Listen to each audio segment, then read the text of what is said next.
الله الرحمن الرحيم السلام عليكم ورحمة الله وبركاته كلنتي وعنو ونكسن داود يعني هنتي النبع كسو هذا برنامج قار أو كمان التلفزيون كقرن كسوماليات أو كساب سنة السنة لو يكون يستحي تبنكا يو سومالي دا كونفور أفريقيا برنامج قار وحان كسو قادن دونا قدهان دباتوين كي هربار كسومالي دا كونفور أفريقيا قارهان كنحسنة سومالي دا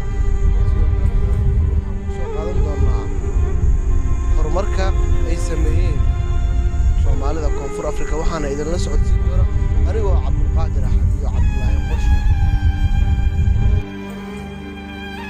Koonfur Afrika waxay ka mid tahay wadamada Soomaalida ugu badan ee xamaasha dunida ay kaga nool yihiin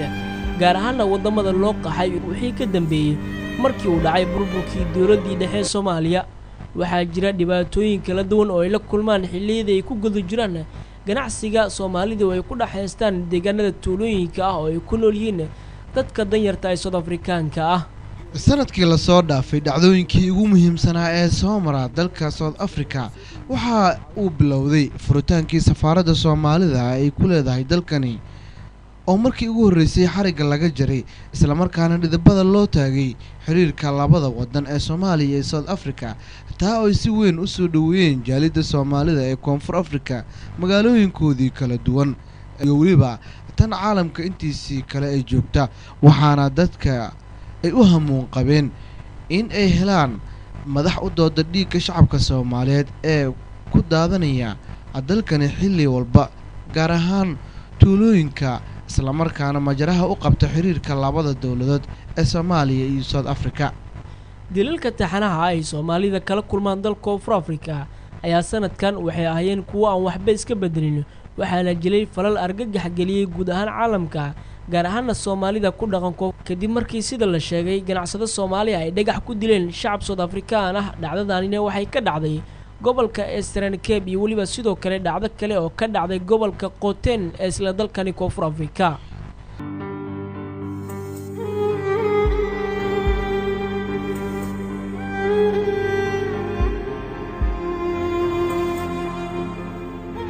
dhamaadkii bishii May ee sanadka 2013 warbaahinta caalamka iyo tan South Africa waxay baahiyeen nin lagu dilay dhagax ka oo sida la sheegay uu ahaa ganacsada Soomaaliyeed oo goobtiisii ganacsi ka ku lahaa deegaan hoos yimaada magaalada Port Elizabeth. walow hadallo kala duwan ay ka soo baxayaan dhinacyada booliiska iyo Soomaalida intuba. dhacdadani waxay aad u gilgishay guud ahaan caalamka gaar ahaan waxay si isku mid ah u soo jeedisay dareenka shacabka Soomaaliyeed meel walba oo ay joogaan waxaana mar qura caalamka oo dhan ka dhacay barnaamijyo gilgilay caalamka waxaana sidoo kale dhambaalo cabasho iyo cambaarin isugu jira la gaarsiiyay safaaradaha dawladda South Africa ay ku leedahay wadamada America iyo Ingiriiska. sidoo kale waxaa dhambaalo kuwa la mid ah la gaarsiiyay safaaradaha wadamada Yurub ay ku leedahay dawladda South Africa taa oo looga dalbanayay in shacabka South Afrikaanka ah ay joojiyaan dhibaatooyinka ay kula kacaan ganacsatada Soomaalida isla markaana dawladda South Africa looga codsanayay inay wax ka qabato arrimahaasi.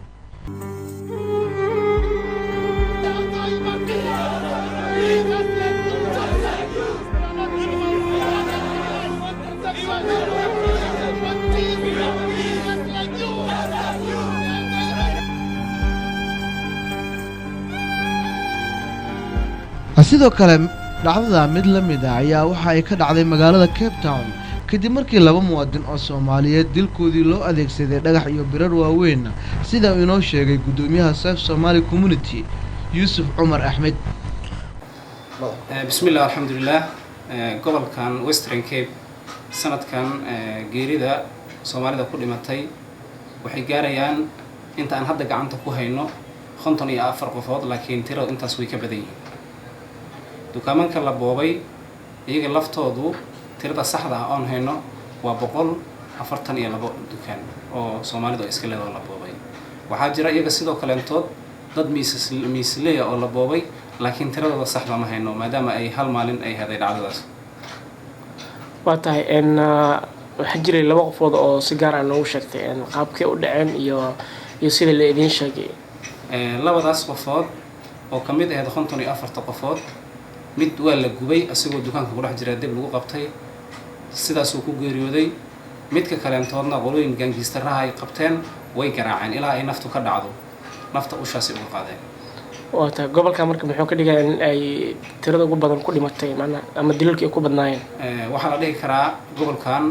waa gobolka tirada ugu badan ay ku dhimatay sababtan ay tahay waa tirada ugu badan ee Soomaaliyeed ee ku nool wadanka South Africa ayaa waxaa jooga gobolkan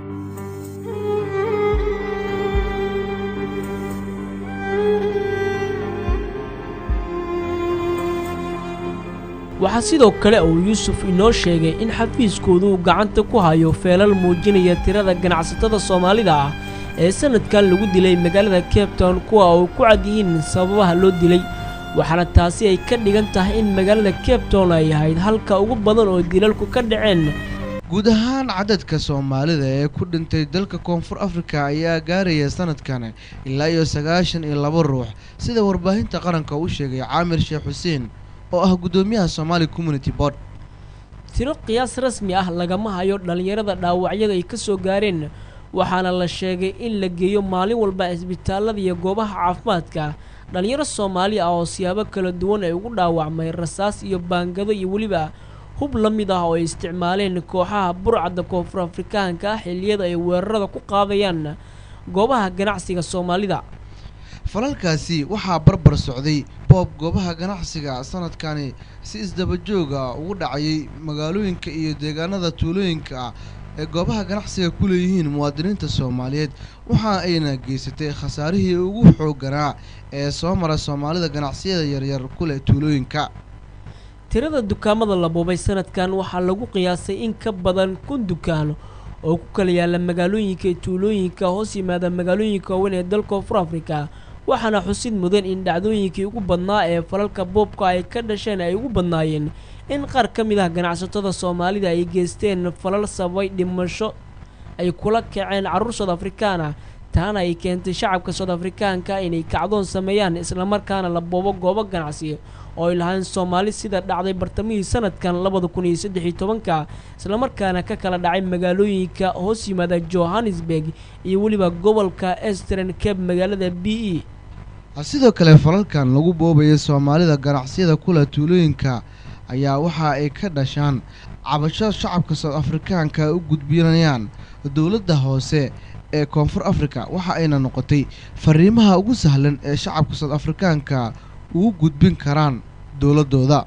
qayladaan kadib dawladda Soomaaliya ayaa soo dirtay wafdi xaqiiqo raadin ah uu hogaaminayay Dr. Jamaal Maxamed Barrow wasiir ku-xigeenkii hore ee wasaaradda arrimaha dibadda oo ka tirsanaa xukuumaddii hore ee ra'iisul wasaare Saacid si ay ugu kurgalaan xaaladda dhabta ah ay ku sugan yihiin Soomaalida waxaana shirar ay la yeesheen wasaaradaha arrimaha dibadda arrimaha gudaha wasiir ku-xigeenka ammaanka si ay wala xaajoodaan sidii Soomaalida ay si nabad ah ugu dhex ganacsan lahaayeen South Africa inta lagu guda jiray sanadkani ku dhawaad 2,000 oo Soomaali ah oo u badan rag dhalinyaro ah oo ka qoostay nolosha adag ee ka jirta dalka Koonfur Afrika isla markaana codsaday in ay helaan warqadaha dib u noqoshada ayaa dib dalka ugu laabtay waxaana taa fududeeyay safaaradda Soomaaliyeed ee dalkani laabto wadankayga hooyo waxaad kaloo mahad celinayaa wariyaha telefishinka qaranka iyo inta kale oo ka geysatay inaan ummadan Soomaaliyeed ay bacdo qaasatan safaaradda Soomaaliyeed waxaan leeyahay goodbye South Africa and I say again thank you South Africa maxaa yeelay wayna soo dhaweeyeen waxayna siiyeen sharci waxayna siiyeen xornimo waxaan kaloo leeyahay inta walaalahay oo meeshan sii joogto ama jecel inay ka sii bariisayso in Ilaahay nabadgelyo ku siiyo anagana Ilaahay waxa ka rajaynaynaa inuu wadankeena si qarqaban u geeyo runtii waa su'aal aad u fiican haddii aan dib u eegno sanadka 2012 iyo sanadka 2013 kulley Soomaalida Koonfur Afrika isbedelo aad u ballaaran ayaa jiray haddii aan soo qaadano dhanka ganacsiga maadaama haddii mar la maqlo Soomaalida Koonfur Afrika dhanka ganacsiga dadka ay ku soo dhacayaan sanadka 2013 ganacsiga aad ayuu hooseeyay waxaana la arkayay ganacsi badan oo Soomaaliyeed oo la xiray ama labada iskugu dhuftay taasina waxa ay sababtay in rag badan oo Soomaaliyeed ee dalka dib iskaga laabtaan iyadoo oo shaqadii ama hawshii halkan lagu hayay ay suurtagal weysay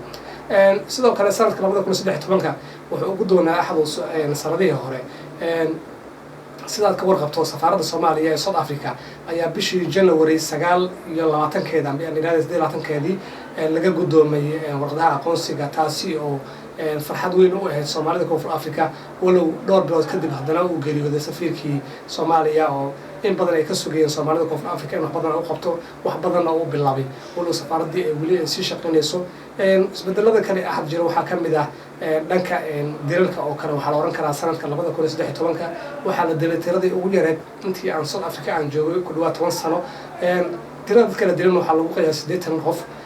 iyadoo sanadkii ka sii horeeyay 2012 ee tirada dhimashada ee 150 qofood ay ka badnaayeen walow sanadka 2013 aan dhihi karaa haddana dhanka boobka iyo handadaada Soomaalida loo geysanayo aad ayuu u fogaa waxaan tusaale kugu wacan waxaa la boobay in ka badan 1500 oo dukaan ay Soomaaliya leedahay marka meeshaas waxaa ka garan kartaa in boobka oo sanadkan aad u farbatay dilalka uu aad u yaraaday ganacsiga uu aad u kacay aan ganacsiga uu aad hoos u dhacay dhanka siyaasadana Soomaalida Koonfur Afrika waxay farxad weyn u ahayd maadaama cilaaqaadkii ugu horeeyay si diblomaasiyada official ah ay yeesheen Soomaaliya iyo South Africa inkastoo ay jiraan dhibaatooyinkaasi faraha badan ayaa haddana waxaa barbar socda horumarro kala duwan oo ay sameynayaan jaaliyadda Soomaalida ee ku nool Koonfur Afrika waxaana sanadba sanadka ka dambeeya laga dareemayaa dalka Koonfur Afrika saameynta ay Soomaalida ku sii dhex yeelanayaan ayaga oo ka dhex muuqda ganacsiyada waaweyn iyo kuwa yaryar ee dalka Koonfur Afrika ka jira waxaa jira shirkado ganacsi oo ay leeyihiin Soomaalida gaar ahaan ganacsato Soomaaliyeed oo ka soo guuray dalalka Yurub iyo waqooyiga Ameerika kuwa oo maalgashi u yimid South Africa isla markaana leh iminka shirkado iyo waliba kambaniyo ganacsi oo ka diiwaan gashan dalka Koonfur Afrika waxaa sidoo kale meelaha ugu muhiimsan ee Soomaalida sanadkan ay aadka ugu dhex muuqdaan kamid ah goobaha waxbarashada heerka dugsiyada dhexe dugsiyada sare iyo waliba jaamacadaha caalamiga ee ku yaala dalkani Koonfur Afrika iyadoo dhankaas dhaxgalka bulshada Soomaalida door muhiim ah ay ka ciyaareen taasi oo isu soo dhaweyn karta isfahamka labada dhinac sida uu inoo sheegay Cabdullaahi Cali Xasan oo kamid ah ardayda Soomaalida ee waxa ka barata mid kamid ah jaamacadaha Western Cape 2013 Soomaalida ku nool South Africa horumar wanaagsan ayaa la gaaray alxamdulillah Ilaahay baa uga mahadnaqaynaa hadii ahlee dhanka ganacsiga iyo waxbarashadaba tusaale ahaan hadda shirkii xala dhacay oo jaaliyad inta ku yeelatay oo gaar ahaan ardada ay soo qabanqaabiyeen ururka ardada Soomaaliyeed ee gobolkan ama magaaladan Cape Town jaamacadaha dhigta ay soo qabanqaabiyeen waxa ka soo qayb galay arday kor u dhaafaysa 30 arday ka horna waxaan arkay jiray Ilaahay ku ruulinay ardada Soomaaliyeed ee jaamacadaha wax ka dhigta ay ahaayeen ugu badnaan 10 iyo adiga ama 5 iyo 10 ay ahaan jireen marka alxamdulillah waxa kale intaas dheer in sanadkan ay jireen iskuulaadka hoose arday aad u tiro badan oo Soomaalida ku biirtay qaarna ay ka soo qalan jibiyeen iskuulaadka dugsiga sare wadankan oo jaamacadda ay si toos u gali doonaan South Africa waxaa lagu qabtay bandhig dhaqameedyo si ay isu dhex galaan bulshooyinka kala duwan sanadkii ugu dambeeyay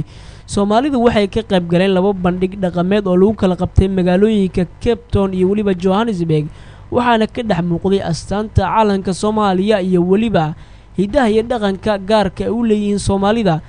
waxaana taasi lagu macneeyay in ay wax ka bedeli karto nolosha Soomaalida ee ku nool Koonfur Afrika عليه بلوغي حدكتا عبانكي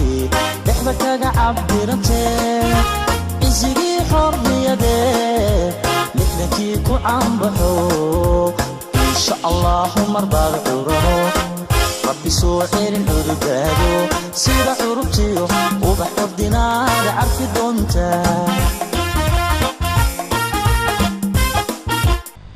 baaritaano si wada jir ay u sameeyeen ciidamada booliiska ee jaaliyadda gobolka Limpopo waxay soo saareen 10 qodob oo haddii ay sameeyaan ganacsatada Soomaalida kaga hortagi karaan dhibaatooyinka waxaana qodobadaasi ka mid ah isdhexgalka bulshada gaar ahaan deegaanka ganacsatada Soomaalida ay ku badan tahay in la shaqaaleysiyo qof deegaanka ka mid ah si loo muujiyo kalsoonida labada shacab in ganacsatadu ay sameystaan waardiye suga ammaanka goobahooda iyo waliba naftooda in gabi ahaanba aan la dhex seexan dukaamada ganacsiga xilliyada habeenkii ah maadaama dilalku inta badan ay dhacaan xilliyada saqda dhexe ah in dukaamada la xiro xilliyada fiidkii si aysan u dhicin weeraro xilliyada hore ay kooxaha burcadda ah si gaadmo ah u qaadaan in ganacsatada soomaalida xiriir dhow la yeeshaan saldhigyada ciidamada booliiska si durba loo gaarsiiyo haddii ay wax dhacaan in ganacsatadu xiriir dhow la yeelato iyada deegaanada shacabka South Afrikaanka ah iyo booliiska si wada shaqayn ay u dhaxmarto haddii xiriir laga waayay qofka inuu la sameeyo ummadii uu la noolaa dadka ku dhex noolaa ee tuugada ahaa ama qawleysatada ahaa waxay ogaanayaan qofkan inuusan xiriir la lahayn intaan soo sheegay marka in la dhaco qofkaas yani wax macna ay ugu fadhidaa ma ay waqti ku qaadanaysa ma ninka tuuga ah hatta kama fakarayo riski ku imaan kara maxaa yeelay wuxuu ogaaday ninkan inuusan xiriir ummadda la lahayn ka gudub haddii marka ninka tuuga ahaa la qabto oo ay dawladda isxil saarto oo ninka la soo qabto maxkamad la soo taago ninka Soomaaliga ahaa weli ma suurtagelinayo inuu intuu maxkamadda tagu yiraahdo anigu waa la dhacay ninkii dhacayna waa ka tii waxay noqonaysaa ninka in la soo daayo bulshada uu dib ugu soo noqdo si aan eedaysan ahayn taasina ay marka ay suurtageliso in dhici meesha uu ka sii socdo marka anigu waxaan leeyahay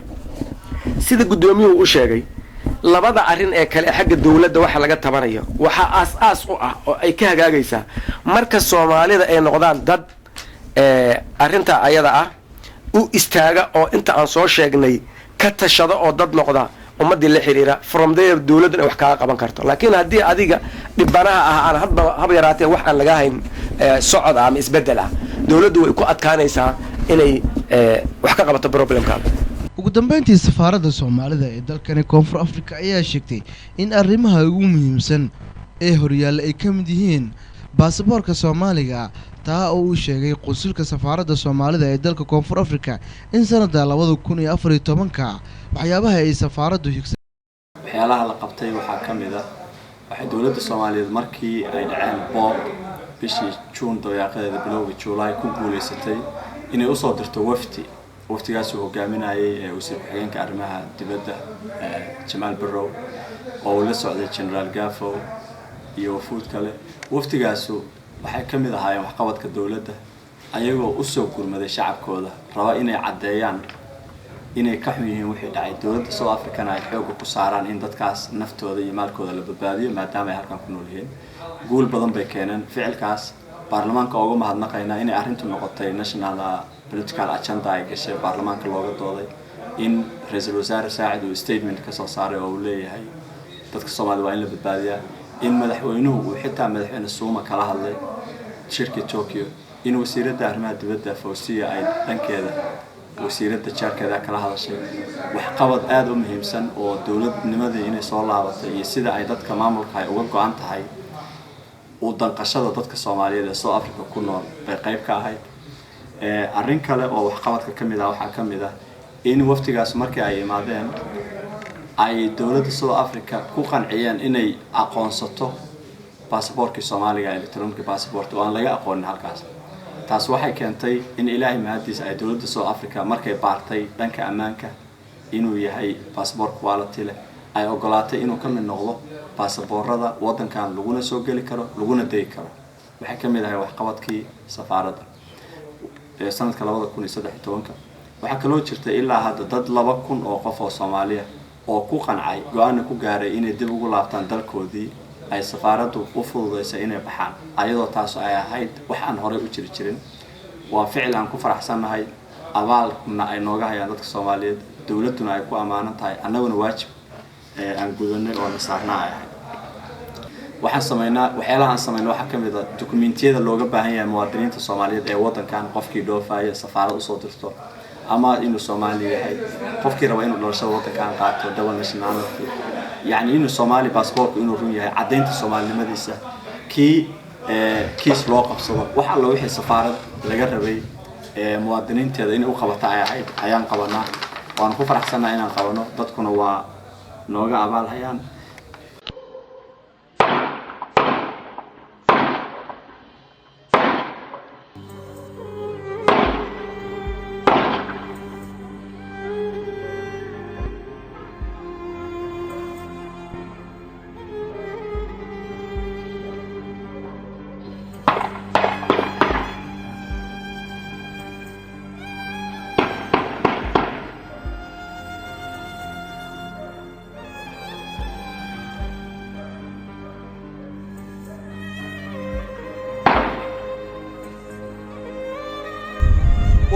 daawadayaal intaa ayaan ku soo afmeeraynaa guud ahaanba barnaamijkii aan kaga hadlaynay sanadka 2013 iyo Soomaalida South Africa